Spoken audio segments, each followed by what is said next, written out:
good, everybody? It's your boy, O'Shea Duke Jackson, back at it again with another episode of The Celebrity Jump. Dima, I got a couple music. Myron from Fresh and Fit hasn't had the best week.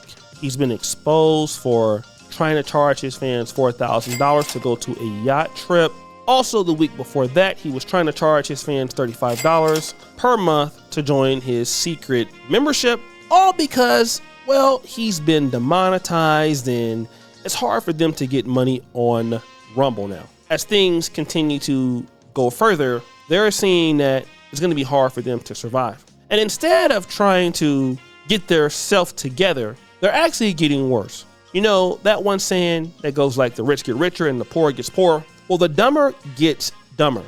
Instead of really working on themselves and trying to rebuild some level of credibility with their platform, they're going all out and being more racist and more belligerent against the African American community. And this is the mistake that Myron made when he came to challenge Tariq Nasheed on a Twitter Space debate. It was him, it was Sneeko, it was Sotomayor, and well, they got that work because the conversation went something like this. Are you telling me that if you're an immigrant, you cannot comment from the Sudan? Situations? Yeah, if you're from you're from the Sudan, you can't say about a foundation of Black American. Nothing interesting at all. Interesting. Nothing. Let me you can't say nothing about us. Let's use your logic. Not one word. Let's use your logic. A failed homeland where people are starving. You can't say about us. Yes. Cool. Then let's use your logic. Then. That's how that works. Let me ask you a question. Do you have to be a mathematician to say 1 + 1 is 2? No, sir. No. That's no.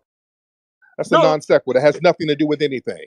You come from a failed homeland where people are over there starving, and you haven't figured out how to stop the people from starving. So you can't come over here and talk about it. Here we go. Thank you to the white supremacists in America. You're eating, Tariq. How so, sir? Because the white people started this country. The white supremacists started this country. Go back. Exactly. Let me take this because they didn't. They failed when they tried to do it on their own. They didn't start a damn thing. It was Foundation for Black Americans. Go ahead, sir. Tariq. Let me again. So you're telling me if someone's an immigrant from Sudan or wherever they're from, they can't comment on social issues? Not over here. No, you're not at liberty to do that because your social issues are in shambles. You're not at liberty. Cool. Why would we listen to you?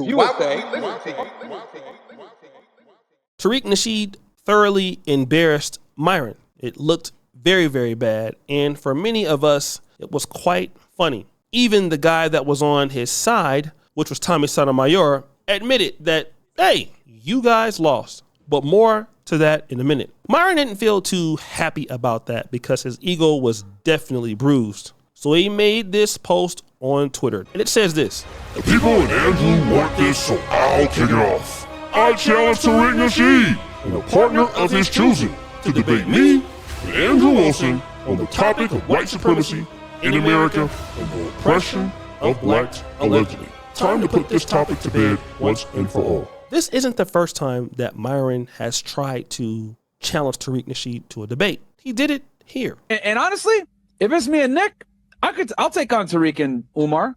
We'd absolutely destroy them. We would absolutely destroy them. And we wouldn't even have to get into like any of the IQ stuff. We would just straight debate them on how you are not oppressed as an African-American in the United States or an FBA, foundationally Black America, whatever they want to say. They say all these excuses about why the black man can't get ahead. I'll give you all one stat, all right, just to show you guys how ludicrous these guys are. In 1940, 87% of blacks lived in poverty. By 1960, about 47% of blacks lived in below the poverty line, So a 40% drop. Also, keep in mind, this was before the civil rights era. So racism was at its highest. So please explain to me how you had a 40% drop of blacks living under the under the poverty line and one of the worst eras to be a black person in the United States. And then you're fast forwarding to 2023 where racism exists. I'm not denying it exists. However, it is not strong enough to keep you back or hold you back from success. No way. But you're telling me people had way more obstacles back then and they were able to not live in poverty? Come on, man, get out of here. But that was before he actually got that work. Tariq Nasheed responds in kind by saying this. You and your buddies already lost a debate with me. That spanking I gave you and your buddies is going viral because of my audience and influence. 3, you have to have strippers on your channel to get views. I get more views than you on average, and I have no guests or strippers on my channel. 4, and if you want more clout from me by setting up another multi-person debate, yes, you're going to have to break bread. I'm not going to keep intellectually spanking goofy dudes for free. Now, this really pissed Myron the hell off. He was so mad. Dude, we got 1.5 million subs on YouTube, boy. You got 236,000. You must be delusional if you think I'm going to pay you to debate when I have a way larger platform and am way more relevant than you. No, he should have said, stop the show. And I am way more relevant than you. A lot of Africans put that and am way more relevant. You're definitely from Africa, bro. This X account is new and already over 100K. Just admit you're scared to debate me and Paleo Crystal Booty Clapper, whatever his name is, and keep it pushing. You didn't spank anyone and spent most of your time arguing with Sneeko. When I said go ahead and criticize Jews since you think white power and Jewish power are the same, you said I'm not going to crash out because you know you can't talk about Jews the same way you talk about whites. I'm not going to give you reparations to do a debate that would benefit you way more than me. Stop lying to yourself. Oh boy, he started booty clapping it up, and he continued to get more upset. No, he says he wants us to pay it as I'm the U.S. government giving reparations, LMFAO. Like, he is hella mad, right? But look, these next screenshots make him hella mad, all right? Now, this is, he's still upset. More angry music? Why do black people say stupid-ish like, you're not black, so you can't comment on black issues? Your family is from Sudan, a poor African country, so your opinion doesn't matter. You're an Arab, so you're not one of us. Firstly, Sudan is a country in North Africa and literally means land of the blacks in Arabic, dummy. Secondly, my parents came from Sudan and I was born here. I am the definition of African American, you FBA retards. But let's play this FBA game and assume I was not black, I was Indian, white, Chinese, green, whatever, I don't give a F. Boy, this dude is typing hella much. FBA logic is you can't criticize us unless you're FBA because you don't understand our struggle. That's the stupidest rebuttal to criticism I ever heard. All FBAs do is complain about white supremacy. By your logic, you can't comment on the white experiences because you're not white.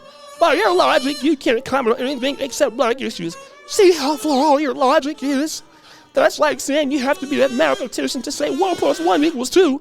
The beauty about the truth is it's objective, which means it stands on its own regardless of who says it. Now that I prove FBA logic is retarded, let me cook you morons with facts and play the same stupid victim game you do. He also says, oh my God, bro. Not only did I grow up with the same negative stereotypes and profiling FBAs get in America, I also received the Arab and Muslim hostility post 9/11 too. Guess what? When white cops, storytellers, and others saw me, they didn't say, well, geez, he's not an FBA, so let me stop profiling him. The very white supremacists you cry about, they put me in the same boat as you FBAs and terrorists for an extra measure of racism since I'm Arab and Muslim as well. Well, you got those white girls over there booty clapping them up. You can scream, I'm not one of you until your face turns blue, but to the oppressors, I am. So stop the show. So then, well, why do you do so much buffooning then, bro, if that's the case? Like, if you understand all of these things, then why do you go so hard on hating on African Americans, FBA, ADOS, when you understand what they have done to your place and you, especially when the African American community is not attacking you? They're not doing anything to you. But again, you have a hatred for people who are not even trying to stop you from doing anything. Continue. I deal with the same racist BS you guys do in America and then some. I got the 2-for-1 racist special and can claim the victim card twice as hard as these PUSSIEZs, FBAs. But there's one big difference between me and you FBA. Now stop the show. He got a bigger following, but he stays writing. I refuse to complain about a system that millions all over the world are dying to get a chance at it? Why do you think we have thousands illegally crossing the border daily at the risk of being kidnapped, killed, extorted, or left for dead in the desert by Mexican cartels? Why do you think people here spend every dollar they have to come here? They die and sacrifice for the very liberties you be about, you ungrateful Fs. You can talk ish about black immigrants all you want, but that's why they are earned FBAs. And don't complain while doing it. Call me non-black all you want. I give 0 Fs. Facts are facts. And then he continues. To be honest, I'm assuming you both check the same African-American boxing questionnaires and have to be lumped in with you crybaby Fs. No one is keeping blacks from success, but blacks themselves cry more and make more excuses for mediocrity. And then look, you got Mr. Sellout Mayor says this. Same music! They got it from their mama. She told them to gatekeep anything. That's not a compliment. Now, it's funny because Myron ends up turning on Tommy Sotomayor later on that day. But, you know, he was butthurt about it. That's another video I have coming up. Let me just say, yeah, the truth can be objective. But let's say what he's talking about is true.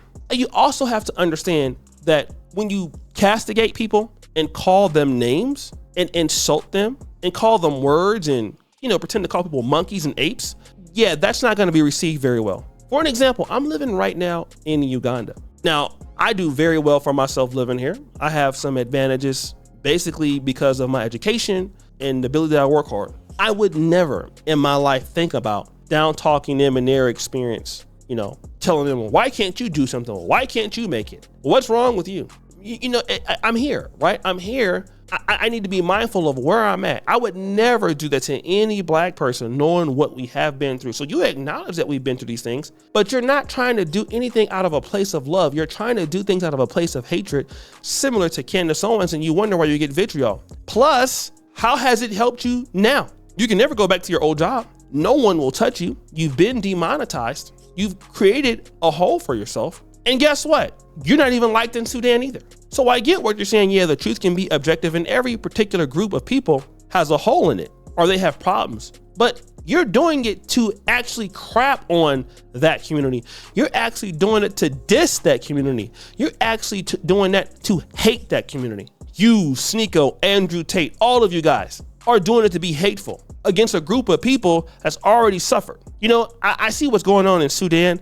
And even though a person like you has been so disrespectful to our group, I could never sit here and feel good about myself about talking bad about what's going on in Sudan simply because not everybody is you. Not everybody is that stupid, right? They don't deserve for me to disrespect them like you disrespect others or even your parents, because you're an adult. You should know better than that. But it typically shows how immature and how stupid you are. And now you want to debate after losing a debate and you're crying on Twitter.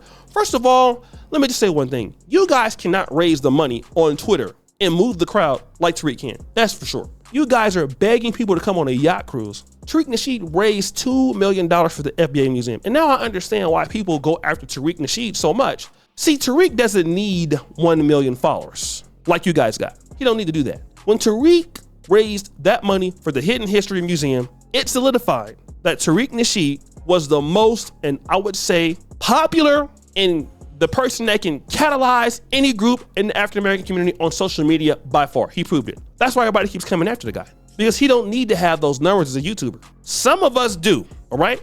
But none of us are Tariq Nasheed. When it comes to galvanizing people, when it comes to getting people to do things, you're not on this level. Just admit that. You can have 1.5 or 2 million followers. You cannot get, Tariq Nasheed can get his audience and fans to do something than you can do with white folks. So guys, what do you think? It's your boy O'Shea Duke Jackson back at it again with another episode of The Celebrity Junk. Appreciate you for all you just heard the bell. We're out.